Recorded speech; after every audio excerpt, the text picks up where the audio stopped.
seats are free in every car that is driving around outside.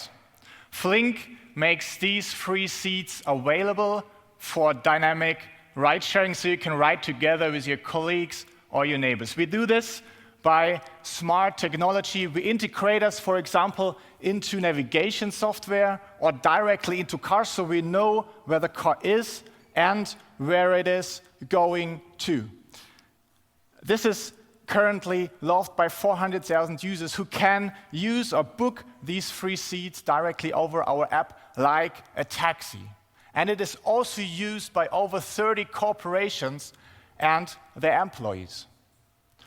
Last year, General Motors and Deutsche Bahn did a Series A investment into Flink, and this gave us access to local authorities and to local public transportation companies. And this year, over 10 counties will introduce Flink as official extension to public transportation.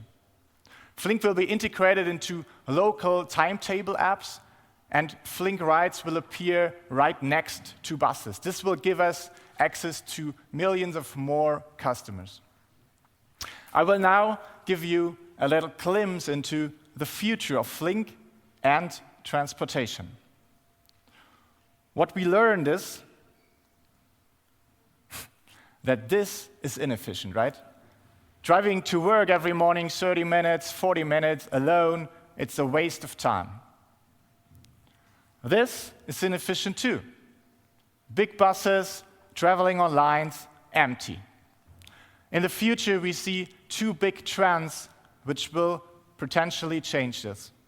The first is the so-called demand-responsive transport. What is it? It's not big buses anymore, it's small buses. It's not traveling on lines, it's traveling on demand where the passenger needs it. And full, because the routes are dynamically optimized. And the second trend we see are autonomous vehicles, of course, which maybe replace the small buses one day. So a potential use case in the future could look like the following. You get up in the morning and you see these 5 mobility options. You can book an autonomous vehicle, or you book one of these demand-responsive transportation buses, for example, a premium shuttle, which maybe have leather seats or serves a little breakfast for you and is potentially operated by your own company.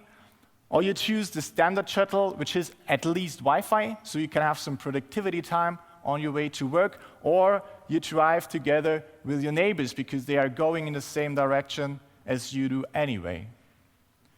The first thing is something I'm pretty sure we will see in the next 5 years, but only if you would live in San Francisco, which most of us don't, sadly, to be honest.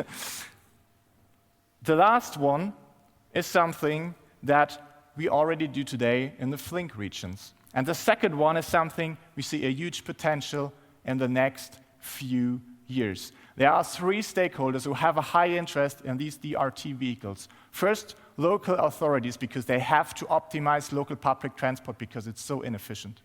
Second, big corporations, because they want that their employees get to work easily and relaxed. And third, and this is the most important one, it's you. It's the user. Because imagine what happens when we make this happen. Flink would become to a mobility provider for every day, which is comfortable, flexible, affordable, and most importantly, it's reliable because we have buses as a backup. And this would lead to a situation where you would potentially sell your second car, or maybe even your first car, which saves you a lot of money. So this is what we currently work on. We have the partnerships, we know the needs of the stakeholders, we have 5 years of experience in this market, and we have the technology. We currently raise the Series B, so if you're interested in this topic, please let me know afterwards. Thank you.